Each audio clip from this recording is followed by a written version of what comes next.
Alicia sentit le monde s'effondrer autour d'elle lorsque Luna, son ex, leva son verre au milieu de la réception de mariage, un sourire venimeux aux lèvres. « Ah ma chère Alicia, qui a toujours su comment briser les cœurs surtout ceux des femmes, lança-t-elle d'une voix forte, faisant taire la foule. Les invités, figés dans leur élégance espagnole, tournèrent les regards vers Alicia, dont le cœur battait la chamade comme un orage sur la Méditerranée. Alicia se tenait là, au cœur de cette villa andalouse baignée de soleil couchant, où sa sœur aînée, Maria, célébrait son union avec un éclat de flamenco et de tapas. La journée avait commencé comme un rêve, les invités riaient sous les arches fleuries, les guirlandes lumineuses scintillaient comme des étoiles tombées sur Séville.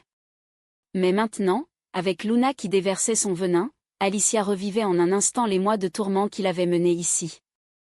Elle avait 28 ans, une Française expatriée en Espagne pour ses études d'art, avec des cheveux courts et noirs qui encadraient un visage aux traits fins, marqué par une sensibilité profonde. Luna, 30 ans, avec ses boucles blondes cascadant comme une cascade d'or, avait été son premier grand amour et sa plus grande trahison. Tout avait commencé 2 ans plus tôt, dans les ruelles pavées de Barcelone, où Alicia avait atterri pour un master en peinture. Fille d'une famille bourgeoise parisienne, elle avait fui la rigidité de la capitale française pour l'effervescence catalane. C'était lors d'une exposition d'art contemporain que leurs regards s'étaient croisés. Luna, une photographe espagnole d'origine française, sa mère venue de Lyon, capturait les âmes avec son objectif. « Tes toiles parlent d'une liberté que je n'ai jamais osée », avait murmuré Luna ce soir-là, ses yeux verts plongeant dans ceux d'Alicia comme un océan appelant au naufrage. Leur romance avait été un tourbillon. Des promenades le long de la Rambla, des nuits passées à discuter philosophie sous les étoiles, des baisers volés dans les cafés cachés de Gracia. Alicia, qui avait toujours su au fond d'elle qu'elle aimait les femmes, trouva en Luna une complice, une muse. Elle partageait une passion pour la littérature française, Proust, Sagan et une soif de vivre intensément. « Nous sommes comme 2 âmes errantes, enfin réunies », disait Luna en caressant la main d'Alicia. Mais derrière cette idylle, des fissures se creusaient. Luna, issue d'une famille conservatrice madrilène, luttait contre ses propres démons. Elle n'avait jamais assumé pleinement son orientation, craignant le rejet social en Espagne, où les traditions catholiques pesaient encore lourd. La première trahison vint sous forme d'un mensonge. Luna annula un week-end à Paris pour raisons familiales, mais Alicia découvrit par hasard des photos sur les réseaux. Luna riait aux côtés d'un homme, un collègue photographe, lors d'une soirée. « Ce n'est rien, juste une façade », avait expliqué Luna, les larmes aux yeux. Alicia, le cœur serré, pardonna, croyant en leur amour. Mais les doutes s'insinuaient comme du poison. Des disputes éclataient. « Pourquoi ne peux-tu pas le dire à ta famille ? Suis-je un secret honteux ?» criait Alicia, sa voix résonnant dans leur petit appartement surplombant la Sagrada Familia. Puis vint le choc ultime. Un soir, rentrant plus tôt d'un atelier, Alicia trouva Luna enlacée avec cet homme, sur leur canapé. Le monde s'arrêta. « C'est pour me protéger, pour nous protéger », balbutia Luna, mais Alicia n'entendit que la trahison. Elle partit cette nuit-là, emportant ses toiles inachevées et un cœur en miettes. Des mois de silence suivirent, Alicia se réfugiant dans son art, peignant des tableaux sombres inspirés de Goya, mêlés à la mélancolie de Baudelaire. Maintenant, au mariage de Maria, Luna réapparaissait comme un fantôme vengeur. Maria, ignorant tout du passé, avait invité Luna comme une amie commune. Alicia, demoiselle d'honneur, portait une robe bleu fluide qui soulignait sa silhouette élancée. Elle avait reconstruit sa vie, une nouvelle galerie à Madrid, des amis qui l'acceptaient telle qu'elle était. Mais voir Luna, élégante dans sa robe rouge sang, ravivait les plaies. La foule murmurait. Maria, radieuse dans sa robe blanche, fronça les sourcils. « Qu'est-ce que cela signifie ?» demanda-t-elle, sa voix tranchant le silence. Luna, ivre de jalousie ou de regret, continua. « Alicia, tu m'as quittée parce que je n'étais pas assez authentique pour toi. Mais regarde-toi, à feindre la normalité ici. » Alicia sentit la rage monter, mais aussi une tristesse infinie. Était-ce la fin ? Ou le début d'une révélation ? Les invités, un mélange d'Espagnols festifs et de Français sophistiqués des cousins de Paris, échangeaient des regards choqués. Alicia prit une profonde inspiration. Luna, ton humiliation ne me touche plus, dit-elle d'une voix ferme, bien que tremblante. Mais intérieurement, elle bouillonnait. Comment en était-elle arrivée là? Elle se rappelait leur moment tendre, un pique-nique à Montserrat, où Luna avait déclaré son amour en français, « Je t'aime plus que les mots ne peuvent le dire ». Ces souvenirs la hantaient. La soirée s'étirait, et Alicia s'éclipsa dans le jardin, sous les oliviers centenaires. Les lumières de la villa dansaient comme des feux follets. Elle s'assit sur un banc de pierre, laissant les larmes couler. Pourquoi maintenant, se demanda-t-elle. Luna l'avait trahi, mais une part d'elle l'aimait encore. C'était cela, l'amour, un mélange de joie et de douleur, comme dans les romans de Colette. Soudain, des pas approchèrent. C'était Maria. Alicia, qu'est-ce qui se passe? Luna est partie en pleurant. Alicia hésita, puis raconta tout, leur amour, la trahison, la souffrance. Maria, les yeux écarquillés, serra sa sœur dans ses bras. Je suis fière de toi, petite sœur. L'amour n'a pas de genre. Pour la première fois, Alicia se sentit comprise. Mais la nuit n'était pas finie. Luna revint, les yeux rougis. Alicia, je suis désolée. J'ai eu tort. Était-ce sincère? Ou une nouvelle manipulation? Alicia, le cœur en suspens, écouta. Luna avoua, j'ai peur, Alicia. Peur de moi-même, de ma famille. Mais te voir ici, si forte, m'a brisée. Elles parlèrent jusqu'à l'aube, sous les étoiles espagnoles, ravivant des flammes éteintes. Pourtant, le doute persistait. Alicia savait que la route serait longue. Le lendemain du mariage, Séville se réveillait sous un ciel azur, mais pour Alicia, l'atmosphère était lourde de non-dits. Elle avait passé la nuit à l'hôtel, hantée par les mots de Luna. Je t'aime encore, avait murmuré son ex, mais Alicia avait fui, craignant une nouvelle chute. À 28 ans, elle avait appris la prudence, forgée par les vents de la Méditerranée et les leçons de la vie parisienne. Maria, sa sœur de 32 ans, aux cheveux châtains longs et au sourire contagieux, l'appela tôt. Viens déjeuner avec nous. On doit parler. Alicia accepta, se rendant à la terrasse d'un café près de la cathédrale. Là, entourée de touristes et de l'odeur de churros frais, elle trouva Maria et son nouveau mari, Javier, un architecte espagnol au tempérament calme. Luna m'a tout raconté ce matin, dit Maria, ses yeux bruns emplis de compassion. Elle est dévastée. Alicia sentit une vague de colère. Dévastée? C'est elle qui m'a trahi. Avec un homme, pour se protéger. Javier, qui avait entendu l'histoire, posa une main apaisante. En Espagne, les pressions familiales sont fortes. Mais l'amour vrai transcende cela. Alicia hocha la tête, pensant à ses propres racines françaises, où la liberté individuelle était un pilier, mais où les jugements persistaient en sourdine. Flashback, leur première dispute majeure. C'était à Madrid, lors d'une fête chez des amis de Luna. Alicia avait osé un baiser discret, mais Luna s'était raidie. Pas ici, pas devant eux, avait-elle sifflé. Plus tard, seule, Alicia avait pleuré, lisant des passages de Bonjour tristesse pour se consoler. Luna, revenue penaude, avait promis, un jour, je serai prête. Mais ce jour n'était jamais venu. Maintenant, Luna réapparaissait, envoyant des messages, rencontrons-nous. J'ai changé. Alicia, tentée, accepta un rendez-vous dans un parc de Séville, sous les palmiers royaux. Luna arriva, plus belle que jamais, ses 30 ans lui conférant une maturité séduisante. Alicia, je me suis menti à moi-même. Cet homme n'était qu'une illusion. C'est toi que j'aime. Elles marchèrent, main dans la main, revivant des souvenirs, un voyage à Paris, où elles avaient visité le Louvre, s'embrassant devant la victoire de Samothrace. Mais le doute rongeait Alicia. Était-ce réel? Ou Luna jouait-elle encore? La réponse vint lors d'un dîner familial. La mère de Luna, une Française installée en Espagne depuis des décennies, organisa un repas. Alicia, invitée à contre-cœur, se retrouva face à une table chargée de paella et de vin rioja. La mère, une femme élégante de 60 ans, leva un sourcil. Luna nous a dit que vous étiez amie spéciale. Luna, Pâle, balbutia. Maman, Alicia est plus que ça. Je l'aime. Le silence tomba comme un voile. Le père de Luna, un Espagnol traditionnaliste, fronça les sourcils. Qu'est-ce que cela signifie? Luna, tremblante, avoua tout. Alicia, touchée, soutint son regard. Mais la mère explosa, c'est une phase. Pense à ta réputation. Luna, les larmes coulant, défendit leur amour. Non, maman.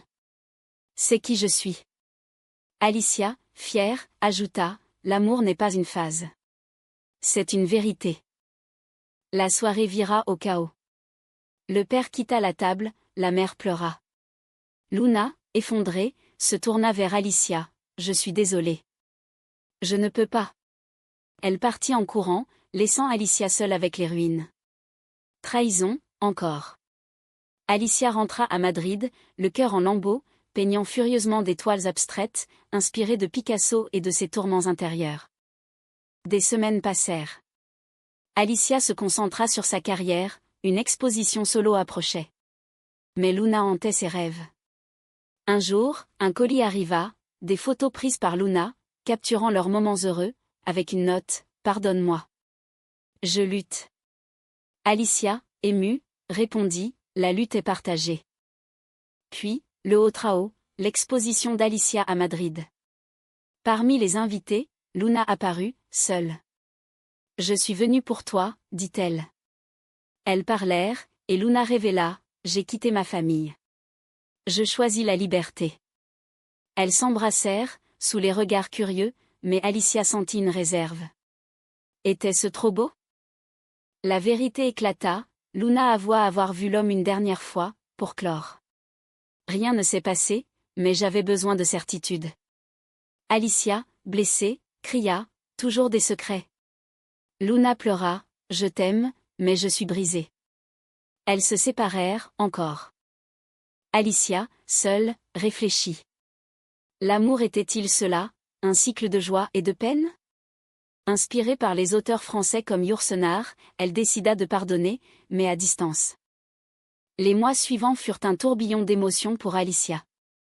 À Madrid, elle plongea dans son art, créant une série de peintures intitulée Amour interdite, inspirée de son histoire avec Luna. Chaque toile capturait la dualité, la passion et la douleur, les couleurs vives de l'Espagne mêlées à la mélancolie française.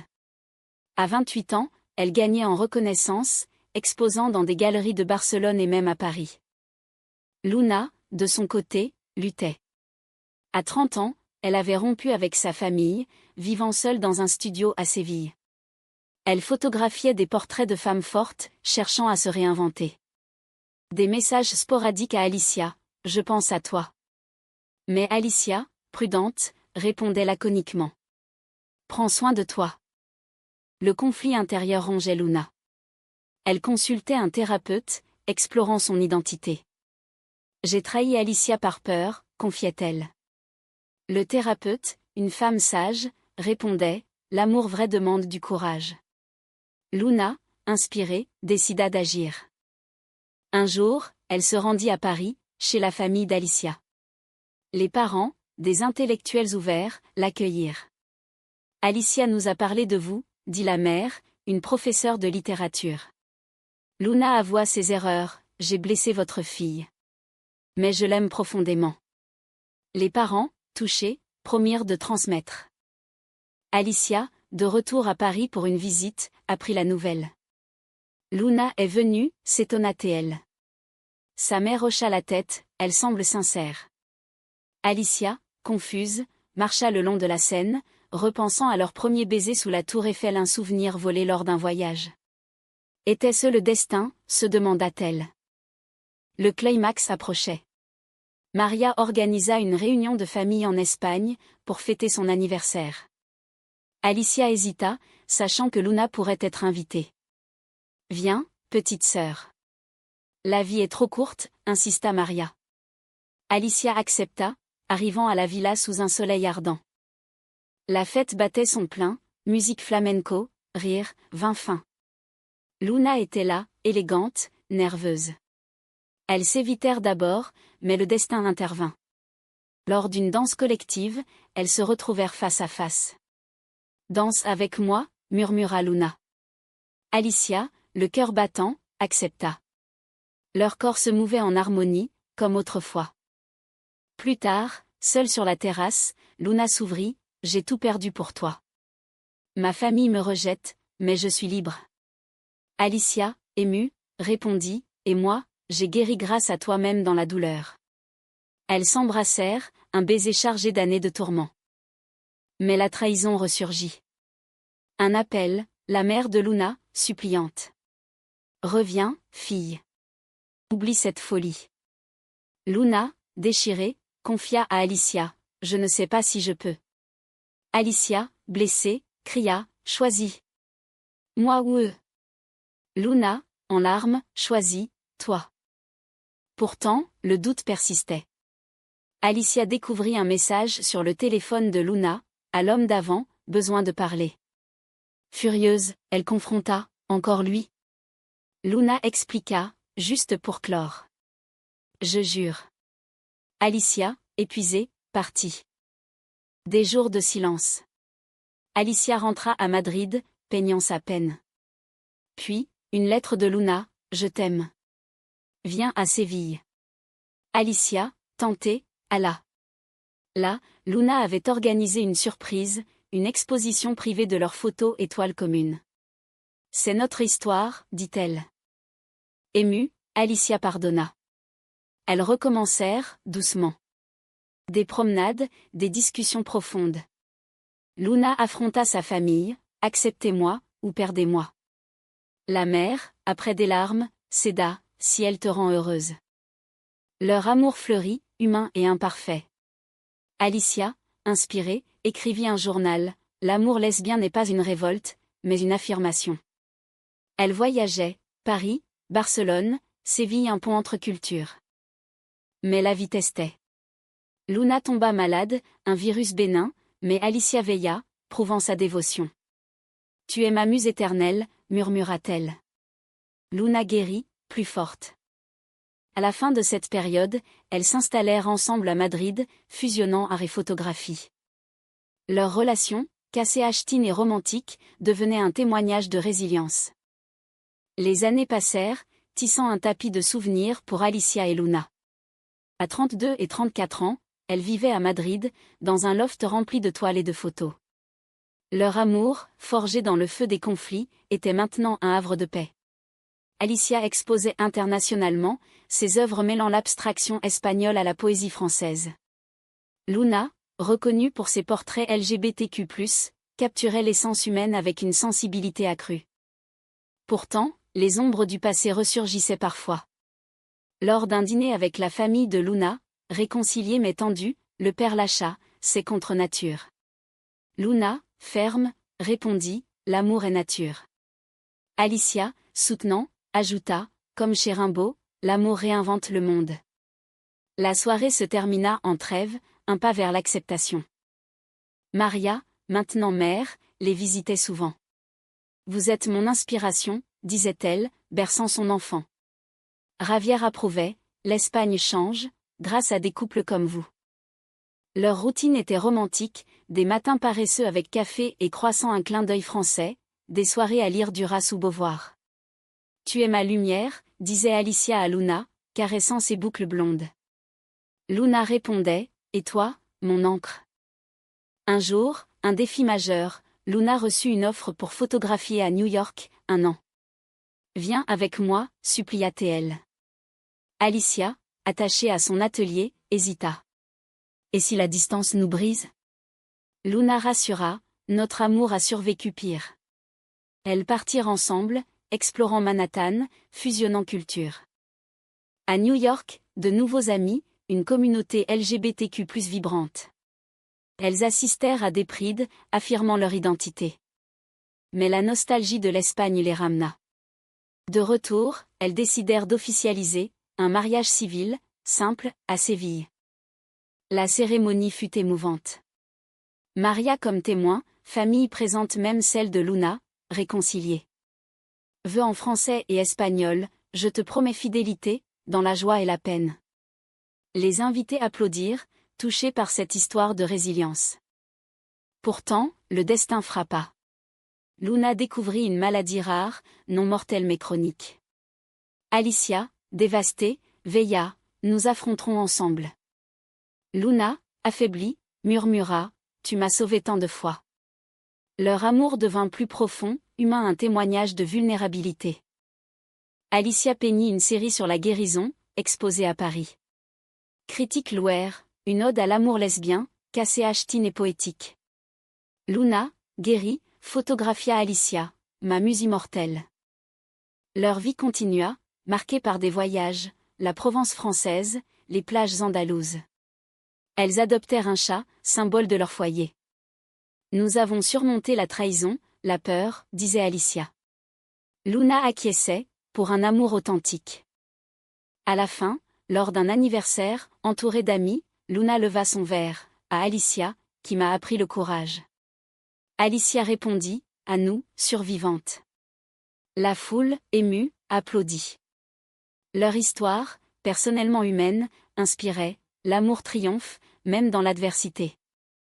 Ainsi se clôturait leur saga, non un conte de fées, mais une réalité romantique, où les blessures mènent à la guérison. Dans les rues de Madrid, sous les étoiles, elles marchaient main dans la main, éternelles.